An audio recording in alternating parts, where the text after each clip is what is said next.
You're watching West Hartford Community Television. You're watching West Hartford Community Television.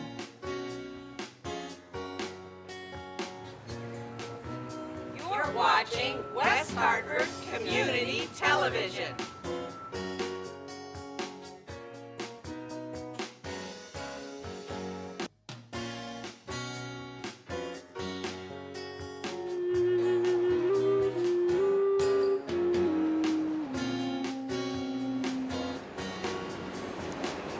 For the community, by the community.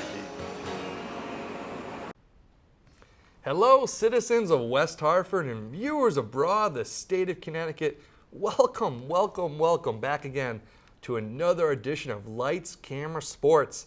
I'm your host, Mike Galtieri. So happy to have you on board for what should be an exciting 30 minutes of live action here on West Hartford Community Television.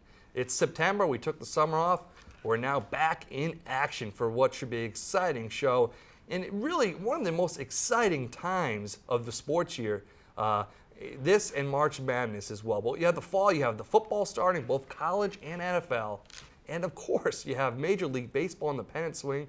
And we're lucky here in the Northeast, the Red Sox, the Yankees, and the Mets are all involved in pennant chases and have a chance to make the playoffs. Of course, after this past weekend, the Yankees' chances aren't looking so good as they did this past Wednesday after that 4-game sweep in Fenway, but mathematically still evolved only 4 games out of the wild card. Red Sox 3 games up in the AL East are looking pretty good, and the Mets looking to get that wild card position. Like to remind everybody in the 30 minutes, feel free to call in 860-561-1260 is the number, 860-561-1260 is the number. The phone lines will be open. We're going to give a couple minutes, and we hope to be joined by Andy Gresh, who is the host of Joe D and Gresh on WTIC in the afternoon. And then we'll have some open phone lines after that. So stick with us here. Lights, Camera, Sports, 860-561-1260. And like I said, you talked about it, the calendar of sports year. It was a quiet summer. You had baseball. And then right in August, it really picked up, and you had the preseason NFL, Colin Kaepernick singing during the national anthem. Quite a shock there. And then you had the pennant races heating up, and of course, college football in Labor Day in the NFL the weekend after. But when you take a look at college football, that Labor Day, how special was that? Big-time games, Oklahoma, Houston, Wisconsin playing in Green Bay against LSU. Just amazing games. Alabama, USC on paper looked pretty good, turned into a blowout. But it was a special opening weekend in college football, no doubt about it. And it really shaped up how the next couple weeks have progressed. Week 2 was a little bit more weak on the college football side, and then week 3, this past weekend, was a strong performance. So college football up and going. When you look at the top 5 for college football, you have to wonder, and you have to really put Alabama at number 1. A great showing throughout, playing some tough teams, and rounding out that top 5, Clemson's in the mix. You have to put Houston up in there as well, although their schedule's been a little more weak. And then you have other good teams as well across the country as they get going and playing in the college slate. NFL as well, Patriots 2-0, Giants 2-0, local teams. Jets struggling, 1-1, good win against the Bills. But it's going pretty well, though, for the Patriots. Of course, until about 1:30 yesterday afternoon when Garoppolo got hurt. And a tough break for them. How great was Garoppolo looking there in the first quarter, halfway through the second? Patriots are up big. And then he gets hurt, his shoulder injury. Jacoby Brissett, tough situation to come into, but played well in a limited playbook. Dump passes, 2 or 3 reads max, and then the Patriots were able to proceed through there as well and survive against the Dolphins. Got to give credit to the Dolphins for not giving up there and coming strong. The Patriots defense, they went to prevent too soon and allow the Dolphins to get right back into it. And you had a feeling if that game went about 5 minutes longer, the Patriots would have a tough time getting through, and it might have probably lost the game the way that game was trending. Let's take a look at the standings in baseball as well. I'd like to remind you, phone lines will be open as we discuss here the next 30 minutes live on Lights, Camera, Sports, the only sports show that is live on West Hartford Community Television. Take a look at the AL East standings. Red Sox, 85 wins, 85-64. 3 games back in, 3 games up on the Orioles, who lead the wild card. Blue Jays 4 games back. Those 2 teams are set up in the Major League Baseball standings for the wild card. In the Central, for the AL, we have Cleveland, 86-63. They're cruising up 7 games over the Detroit Tigers in the Central. 49-26 at home. Pretty impressive for them. Texas, 88-62. They have the best record in the AL. Next for them is Seattle, 79-75 games back. Seattle's trying to get in the wild card, only 2 games back right there. On the NL side, you have Washington, 88 wins. The Cubs, 94 wins. 94-55 for the Cubs. Amazing. Already clinched the NL Central. They'll be in the playoffs come October. That's a very good storyline to watch as we progress. LA Dodgers, 84-65, 19 games up. And they're 5 games up in the NL West over the Giants. The Giants are qualified for the wild card as well. So they're battling it out on the NL side. So some good divisions. The wild card in the AL is probably the best division race to watch. And then even the AL East is close as well. AL West, 5 games, not so much. So more set up in the NL, not so much in the AL. I'd like to remind everybody, feel free to give us a call, 860-561-1260. Let's get back down to the Patriots talk as we go shift from the NFL to the MLB. And you have to look at Garoppolo. Amazing how he went through those 2 games there. And against the Cardinals, I was in that stadium there watching live, and he really came out strong as he started off that first drive with a nice pass to Amendola down the sidelines and proceeded from there. The Cardinals squeaked it out to get back into it, but missed that field goal down the stretch. And it was quite a amazing situation as the Patriots pulled it out 1-0. And then they came back against the Dolphins and 2-0.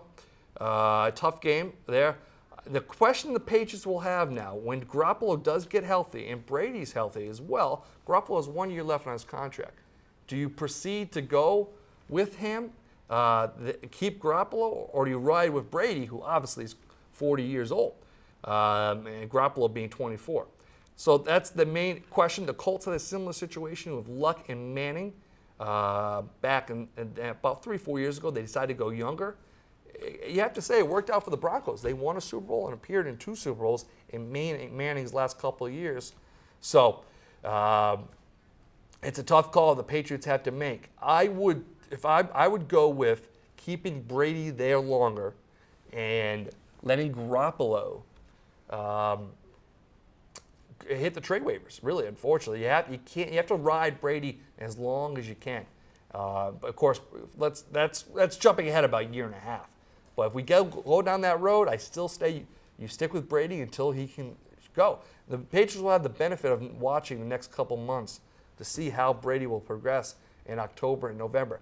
I have a feeling, a prediction, this is the first year with Brady we might see some him start trending downward. We saw that at the end of last year, if you remember, Patriots had a bad stretch with losses against the Dolphins and the Jets down the stretch. And you saw Brady start to begin to airmail passes. I think this year we might see some more of that. So 860-561-1260 is the number. Phone lines are open. Give us a call. I'll tell the staff, let the phone lines come through. I hear some ringing back there. And we'll talk to you with all your sports questions throughout the period. Another interesting dynamic as we progress here is Colin Kaepernick sitting down during the national anthem. It's a hot topic last couple weeks to see why he did or why he didn't. There's many reasons for why he did and why he didn't. The main thing with me is we all settle down to watch Sunday afternoon football. Many of us have a long week. You want to just relax for a couple hours. You hate to see the politics get into the sports Sunday schedule.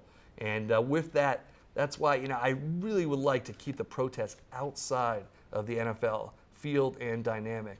I think the one place where it doesn't belong is the sports stadiums across this country. So however you feel, I feel like, stay away.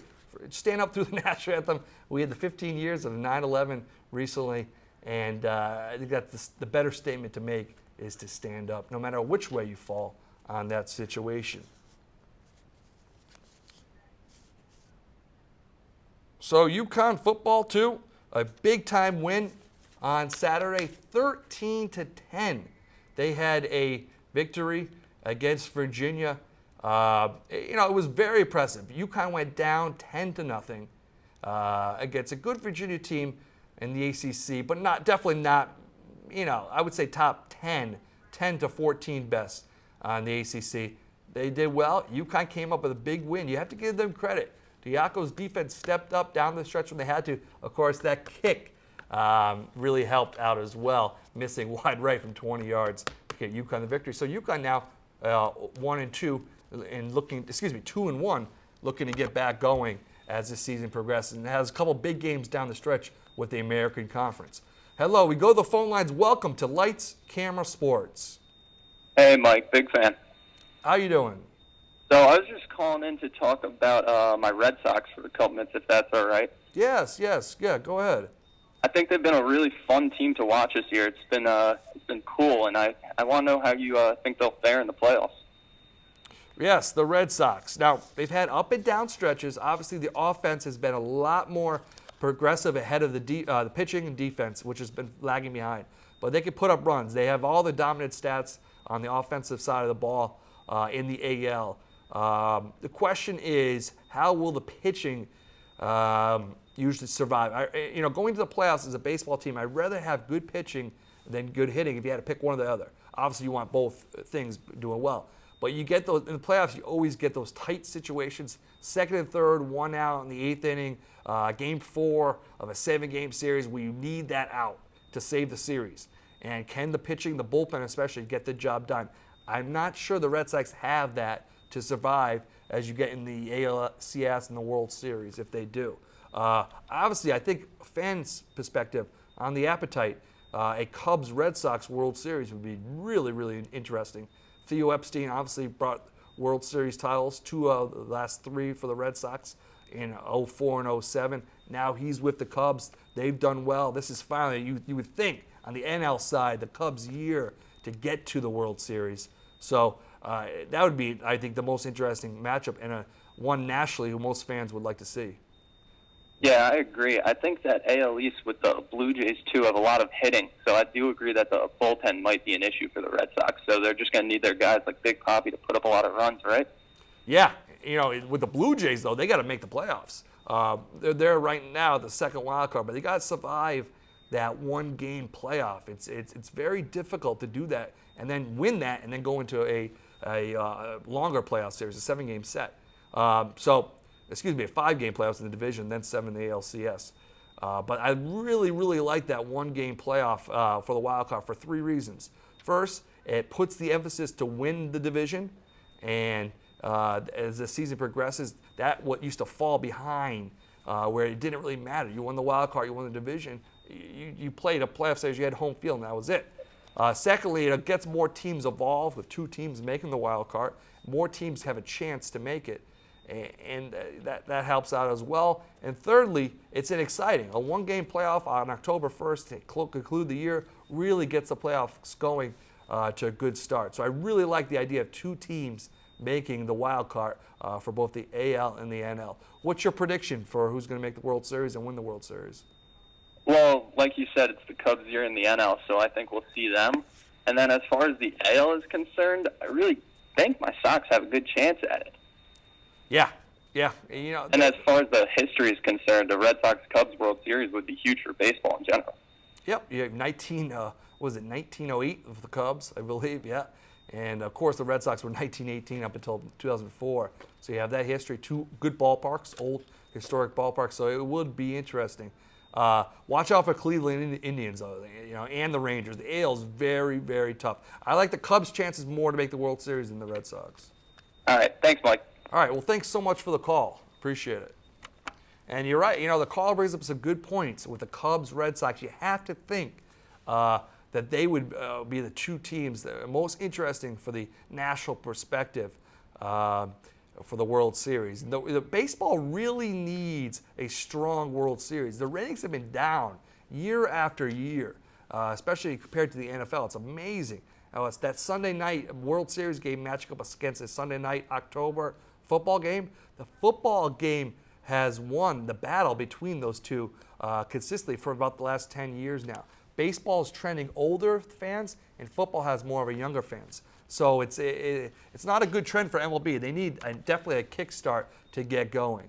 Hello, you're on Lights, Camera, Sports. Hello, go ahead. You're on the line. Calling in for Mike. Yes, you're on the air. Go ahead. What's your question, sir? It's Andy Gresh calling in to be interviewed by Mike. Oh, Andy, so nice to hear from you here. How are you been? Great, how are you? Andy Gresh joins us now on Lights, Camera, Sports. It's so nice to take his time out of the day to join us. And Andy is the co-host of Jody and Gresh on WTIC 1080. You hear him every weekday afternoon on WTIC. And Andy, a long time New England sports radio fixture on both radio and TV. Andy, thanks so much for joining us, and welcome to the Hartford market. How have you been liking it so far? Not a problem. What's going on? How have you liked Connecticut so far, last couple of years? It's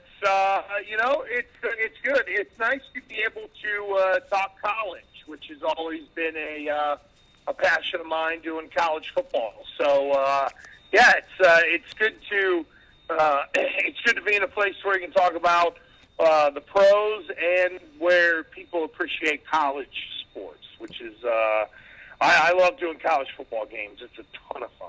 Yeah, you came from 98.5 The Sports Sub, and talk about that difference, because Boston does not allow you to talk about college sports. It's all pro sports. I know there's, you could have Heisman Trophy candidates playing at Boston College and no one cares. Yes. There may be no bigger description than that. And, look, NBC has not been great. I know it's a sore spot for people in Connecticut, but the fact that there really isn't a college team that really gets on the radar consistently, and the fact that you've got pro teams winning championships, and you have Bill Belichick, and you have Tom Brady, you have larger-than-life figures. They just dwarf anything college in that region. Yeah, I know that very well. It's the same grade at Matt Ryan from Boston College, so I was there during that time.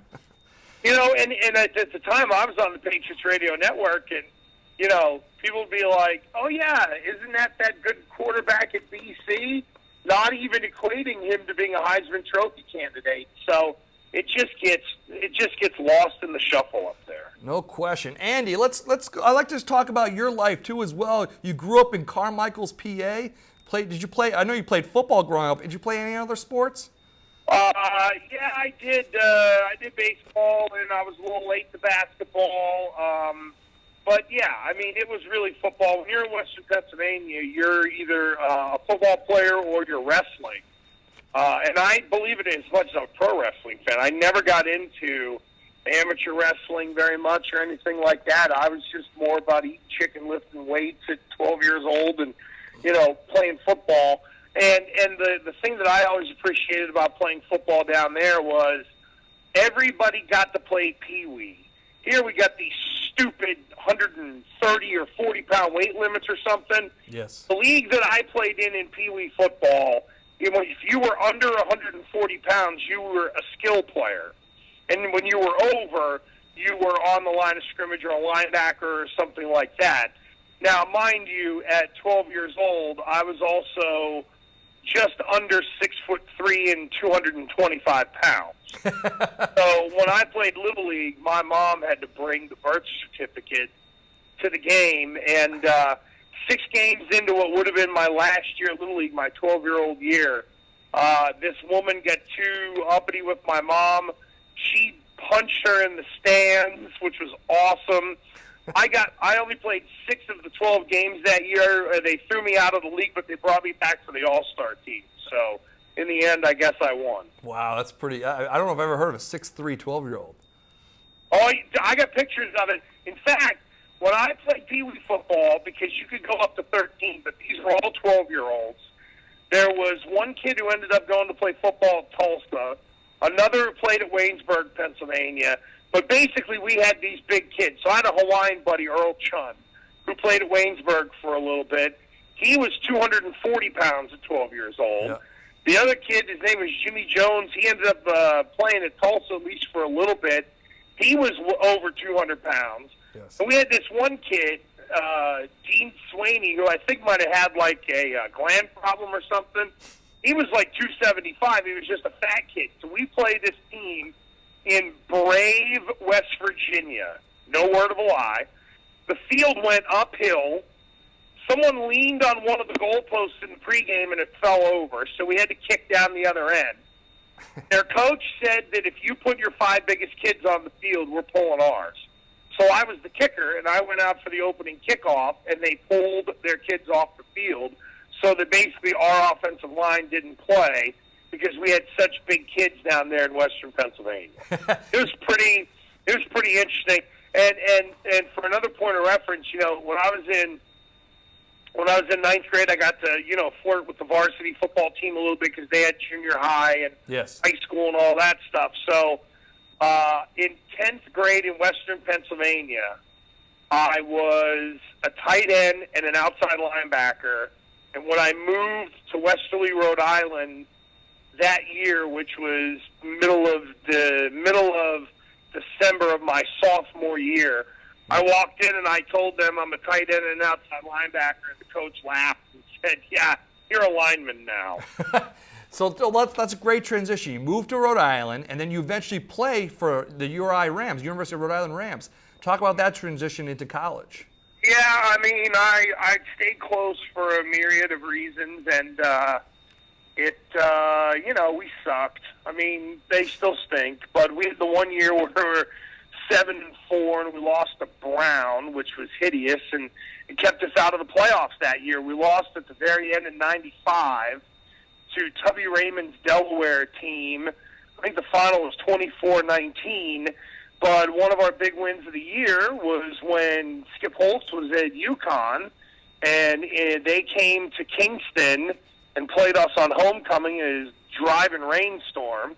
And 2 UConn defenders banged into each other, and our guy, Cy Butler, who had a little stint in the Arena League, ripped it, from the middle of the field up the sidelines for a touchdown. We ended up beating UConn in a game between nationally ranked teams. Yeah. I remember that the coaching staff ripped apart the visiting locker room. Wow. Because they realized they probably weren't making the playoffs. And then we lose to Delaware last week of the year. We're 7-4. Yeah. And, it was 16 teams, and basically they told us we would do 17 or 18 because we lost to a bunch of Ivy Leaguers. Isn't that so great, though, how that level plays a playoff, a 16-team playoff, and even more now compared to the football, the bowl subdivision? Oh, my gosh. I mean, the fact that they have a playoff and it's structured, and, now it's expanded to 24, so there are teams that get buys. Yes. Just look in the CAA, for example. I mean, I think this week they've got half of the league is ranked in the top 25. So you were battling it out. And again, in '95, I think we got as high as 13 in the country. Like, we lost to William and Mary that year, who I do believe went to the playoffs. But they had, that was when, and look, I know he's a hideous human being, but, they had Jamie Sharper, the safety, on that team. Yeah. There was a guy, Jude Waddy, who played for the Green Bay Packers. Mike Tomlin played in the CAA for William & Mary when I did. So, it's an interesting group of alumni from that 92 to 95 time that I was there, and I played with 2 guys on our defense who went to the pros.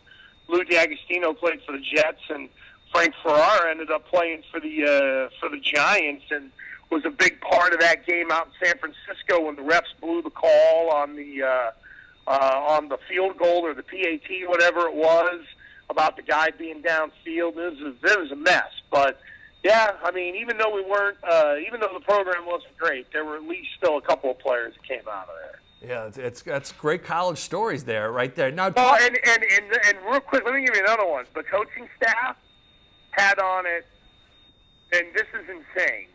So the coaching staff that I had at URI, they didn't recruit me there. It was when Floyd Keith took over. That Mike Mallory was the defensive coordinator, who is now the special teams coordinator of the Jacksonville Jaguars. Scott Schaefer, who was the D coordinator, I think at like Stanford and Michigan, and head coach at Syracuse. Pat Narduzzi, who's the head coach at Pitt, was the defensive line coach. There was a grad assistant, James Patton, who's now one of the O-line guys. He was at Oklahoma forever. Now he's at Indiana. Andre Powell is now coaching in the SEC somewhere. He was our running backs coach.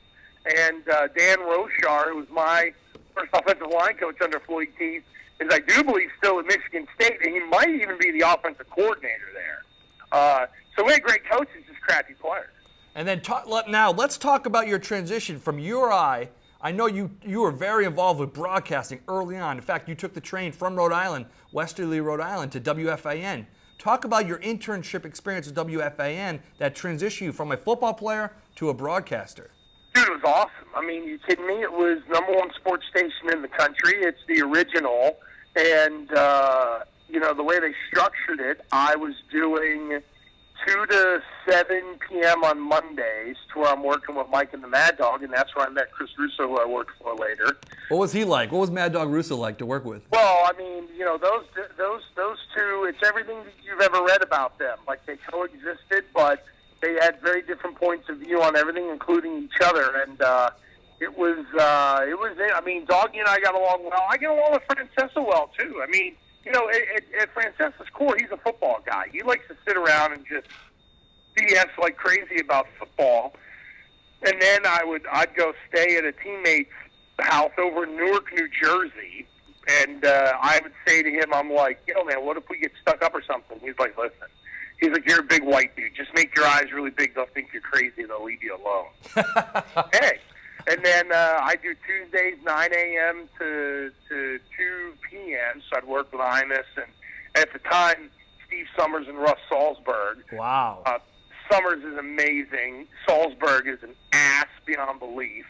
And then I do an overnight shift, Saturday night starting at 11 p.m. to 6 a.m. to where I got to produce a little more screen calls. That's where I met my good friend Chris Carlin, who worked at FNY, because he was a producer back then as well. He's a good guy. He does the Rutgers games now. Yeah. He's a big fat guy, which I like and appreciate. But so it was pretty cool, and it's a grind. But like anything else in life, if you want it, you grind it out and you go get it. So really kind of it connected me with some people at ESPN Radio, and I got in there, and then the whole thing in Providence happened, and it's kind of like the rest is history. But I mean, that internship, I've had people that I've known for over 20 years because of the relationships that I built down at FAN. And then talk about the transition to WPRO and working with Scott Zolak in Providence, the radios there. Well, Zoe will, and he will freely admit this because we're great friends. And just so the audience knows, Scott Zolak, former Patriots quarterback in the 90s before Drew Bledsoe. Yeah, we met at Comcast one night, and we're a couple of hunkies from Western Pennsylvania, and he, I see him at Comcast one night, and he's like, we just started BSing, and I said, hey, we might have something down in Providence, and I connected him with our management, and the next thing I know, he's working there, and then some other things kind of blew up in terms of the radio station, and Zoe and I ended up working together, and that's really where it all began in about 2005 for both of us. And then, I'd been tipped off that they were going to roll the format, so we knew the day we were getting fired, and we made sure we didn't do anything stupid on the air so they couldn't pay us our money. And then then we sort of we went in different directions, and even now we always stay in touch. I mean, we talk all the time, but we went in different directions, and I went to Satellite Land for a year and worked for Chris and did stuff in New York, and then when I came back, I knew they were going to ultimately put us together because we just have so much natural chemistry because we're so alike in a lot of ways. But when Zoe first started this, we were in Providence, and he said, "You're going to teach me how to do this the right way." And I said, "You teach me coverage, I will teach you radio." And Gotcha. and he admits it that I sort of showed him the way of how to do a talk show and sort of how to put it all together. And he and I have had a lot of great experiences on and off the air together, and I know his family really well, and he knows mine, and it's a unique and very cool relationship that I have with him. When we're together, you'd never know that he played in the NFL. It's just two guys sitting around and BSing or listening to 80s music or going to Long John Silver's and eating stuff we shouldn't. And then you went to Mad Dog Radio, the Sirius channel. I always enjoy listening to you guys in that stage, that period. That was a very cool experience. I've never been in a place that has allowed the kind of creativity and freedom that Sirius did. And I will always appreciate that. If you could be at a major market radio station and have the creativity and freedom that you did at Sirius, it would be a godsend. It would be unheard of, quite honestly. It was very cool. And Steve Cohen, who it's interesting because my internship going all the way back to 95, 96 at WFAN, I met a guy there named Steve Cohen, and he's now the longtime vice president of sports programming for Sirius. So, for anybody in the business, it's the whole, the people that you meet on the way up are the people that can help you get up as well as they get there. And that was one of them with Cohen. And, Mad Dog is just dog. I can send him a text and just tell him something inappropriate, and he gets it, and he'll send me something back. And, Chris is a good dude. He's not a boss. That's the thing. Like, the channel's in his name, but he doesn't want to deal with the day-to-day excruciating minutia of running a channel like that. So,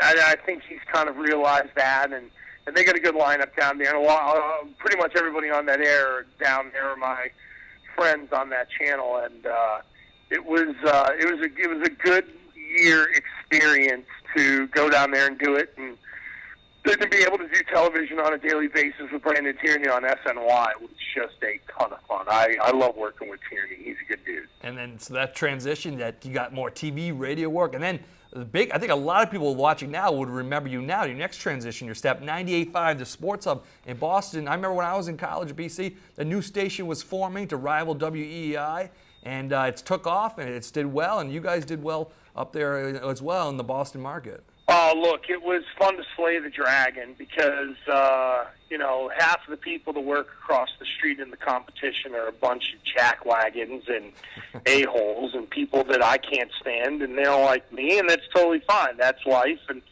that's the way it goes. But, for so many years they're so arrogant about it, and to be a part of the group that brought them down was a lot of fun. And they're still in. It's a lot of fun. It's amazing. They're still in transition. It seems like they change the format of the shows every 6 months. Glenn Ordway now back, and he's gone. It's interesting how 98.5 really did shake it up in Boston. When you have management change, that's the kind of stuff that happens. Yeah, no question about it. All right, and then let's talk about, too, how you transitioned then to Hartford. How did you get in contact with Joe D? And it seemed to have worked out very well now in the Hartford market. I've known him forever, but it was, more the people behind the scenes. Steve Salhaney, who runs that cluster over there in Hartford, he also works in Boston. So, there was a thought and an idea being bandied about, and I met with Sal on it, and I'd already had known Joe from the time at ESPN Radio, so it was it was a natural transition. The other thing that was a priority for me was to stay in CBS. And I know that everybody's, freaking out because they're doing what they're doing with the radio division, and that isn't, for anybody who follows the business and just understands the media in general, that's not exactly, it shouldn't be earth-shattering news. But the continuity of staying within CBS for me because of all the relationships that I built, whether it was on like the CBS Sports Radio Network or the CBS, sports television network. There's just a lot of people that I know there, and it fit pretty seamlessly. And I've got other business stuff that I don't really talk about that I've been involved in for probably about 4 or 5 years now, and it's good to be a sandbagger. Let's just put it that way. Well said, and I know you still live in the Boston area, so describe that commute. How has that been driving down daily to Farmington? Well, it's basically Providence. I'm in a part of Massachusetts that is pretty much Providence, and one of our businesses is based here. My father-in-law's company that my wife works for and I do some stuff with is in Barrington, Rhode Island. So, it didn't make sense to kind of uproot and move. It was just easier to put miles on a car. And, I manage my day very incrementally. And now during football season, you can do conference calls when you're on the road and things like that. And, going through, butt crack Connecticut and the back roads of Route 6, sometimes you lose your cell service or whatever, and you figure out how to manage that. But it's, normally I'm in bed at 1:30 and up at 6:15. So I'm not a huge sleeper. My hands are in a lot of different things more than just doing radio and TV, but this is the fun time of year because of college football. It's a blast. And talk about that, Andy. Great transition. I know you were on the call for UConn, Virginia on Saturday. You do a lot of TV work. Talk about the TV work and your thoughts on that game on Saturday. Well, the college football stuff is where the passion is at for me. That's probably what I love the most. I mean, not that I slight doing a talk show or anything like that, but college football color commentary is a ton of fun. Look, in terms of the game, there are some, there's some good and bad. There's some warning signs there with this team in terms of how they start. I mean, they're a quarter of the way through the season, and when you start the way they have in 3 consecutive games, it makes you wonder, what's the old line? It's like, twice is a trend and 3 times it's for real, something like that. I don't know. I can't stuff. But there's some cause for concern there in terms of the way they start and the fact that it's a day and age in college football where teams are scoring left and right. And I know that Bob Diaco wants to be conservative, but I mean, at some point you're going to have to score points to be able to win. And I just wonder if philosophically they're going to have to loosen the reins and let Brian Sheriff do his thing, because I think defensively they're really good. I mean, they're really good. Look at some of the points that have been given up in the first 2 games. It's happened off of fumbles and scooping scores for touchdowns. So they can't be having that stuff all the time. And Sheriff's had that ball ripped out in the Navy game at the 2, and that worked against them. But defensively, they're about as good as it gets. So they got to find a way to score and get off to faster starts. But the bottom line is Diaco's built a group that doesn't quit. And regardless of how many points they get down, he's got a bunch of guys that are going to go out there and battle their tails off. So, that's kudos to him because that's a tough thing to do. Joined, of course, by Andy Gresh. You can hear him locally on Jody and Gresh, WTIC 1080, 3 to 7. Did I get that right, Andy? Yes, sir. 3 to 7. So thanks so much. A couple more minutes joining us here on Lights, Camera, Sports, West Hartford Community Television with Mike Galtieri. Andy, talk about UConn as well. Do you like the Diaco hire? It's been a couple of years now. Do you like how the team's trending, and do you think he's the right coach for the UConn Husky football program? Yeah, I do, and they needed someone to come in and have look at it from a new age angle, and I think that even though offensively maybe they're not as up with the times, I think the fact that he's come in and he's put an infrastructure in place where, you know, they're counting calories and they're teaching kids how to eat. I mean, I never had anybody in college football, I never had anyone say, this is how you eat, this is how you fuel your body, this is how you take care of yourself. I think to have someone come in and to look at it current day and sort of, you know, get out of the Pasqualoni way, which, you know, it's no disrespect to Paul Pasqualoni, don't get me wrong, but, you know, there was some antiquated thought process there, I think, with him. And now with Diaco, he comes in, it's new age. He's been able to sell the Burton family football complex very well in recruiting. So you know, there's a lot more good than bad.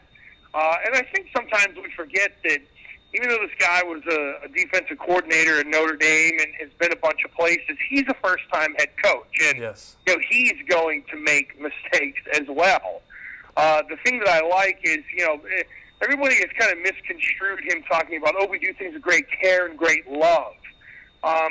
You know, sometimes that's tough love, and a lot of times that's tough love. And you're teaching you're teaching kids how to be men.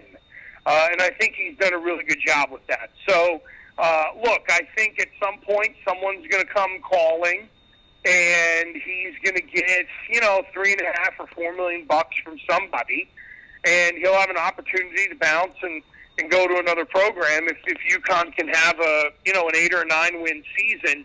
The one thing about Diaco is he understands that the head coach is the CEO and the COO of the program, and I think for a lot of business-minded athletic directors, that's going to appeal to them on a lot of levels. Of course, he's a young guy as well, too, so, you know, definitely the stock will rise. And if you're a UConn fan, you want him to leave in a couple of years because that's showed that you've had some great years with him as well. It's no problem there. You would hope that he would leave, and that means he made a couple bowl games. Do you think the Huskies make a bowl game this year?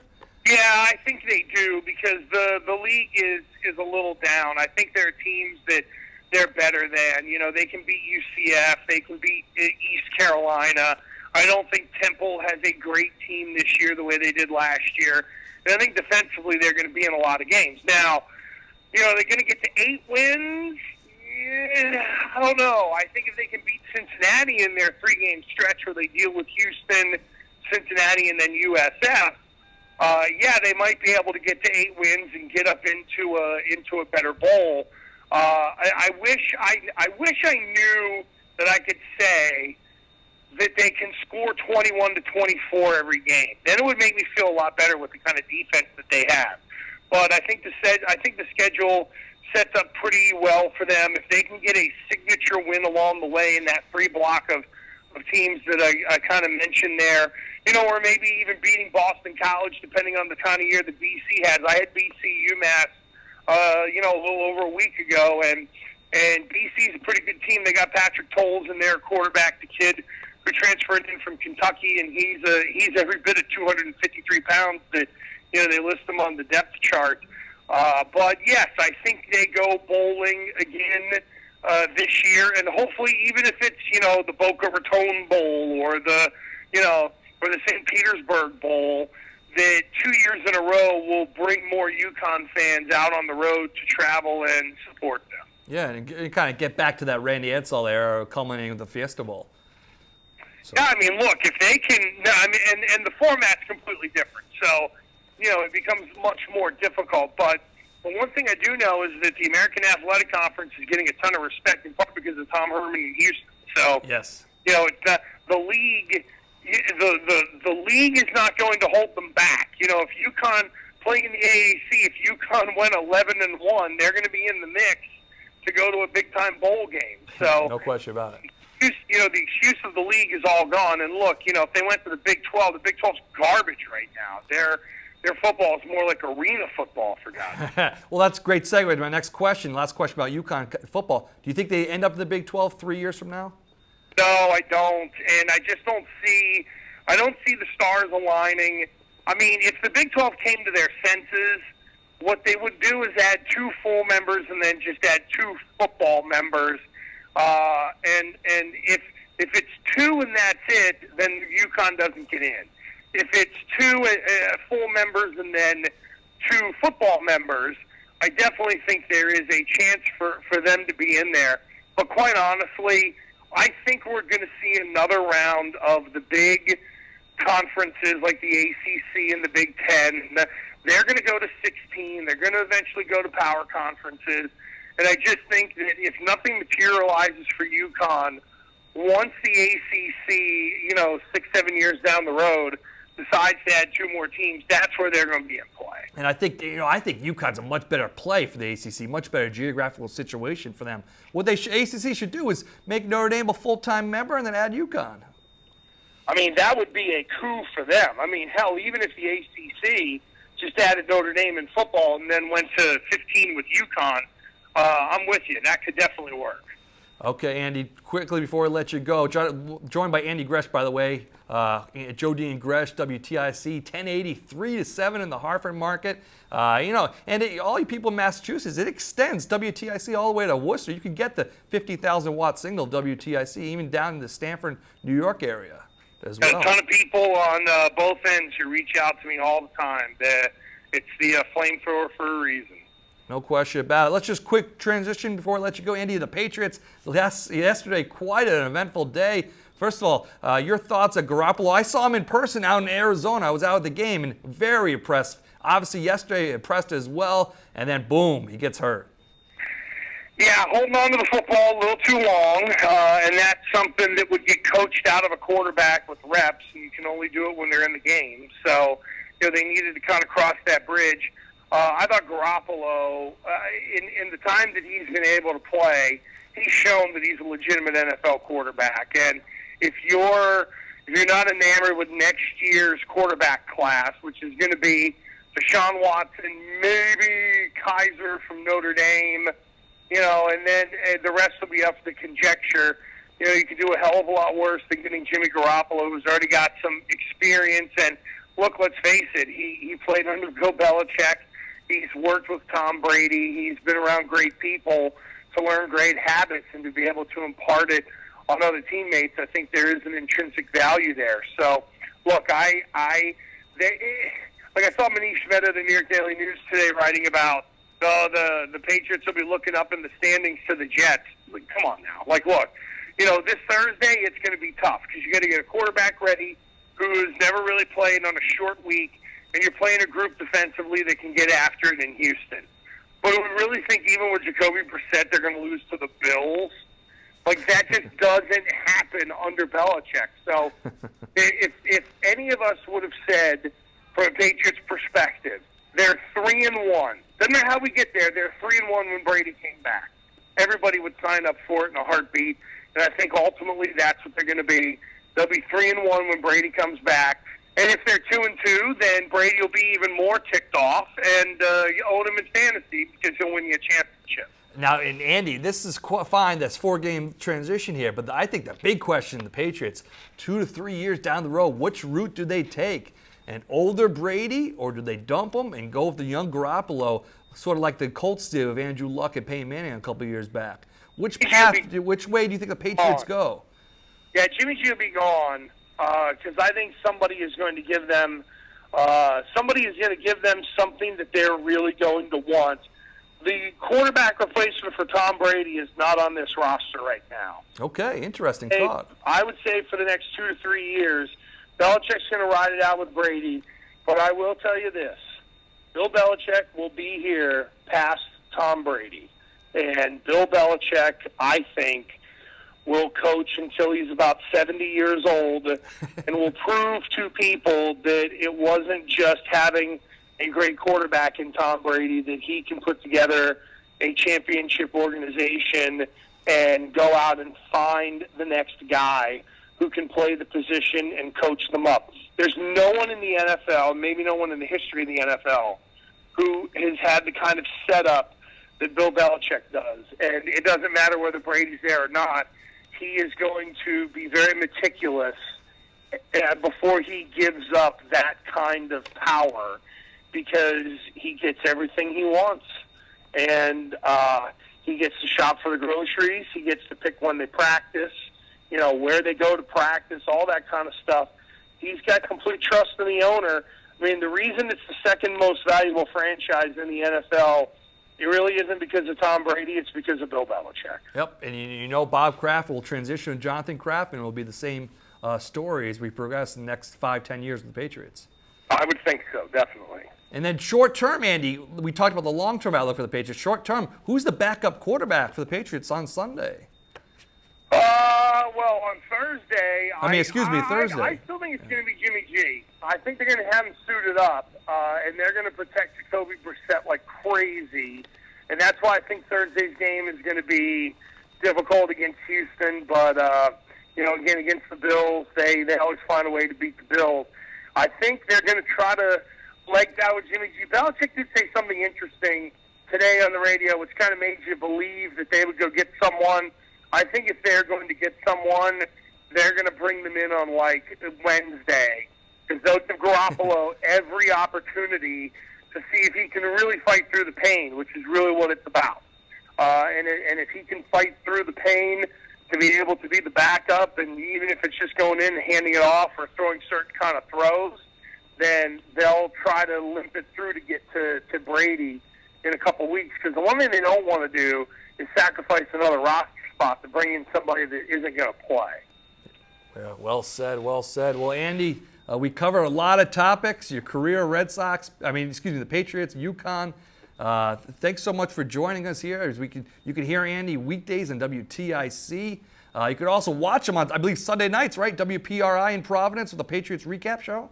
Sure, and mainly Friday nights on Comcast Sportsnet whenever the schedule allows for college football. And then, of course, too, college football. And did I also forget, too, Saturdays on CBS Radio?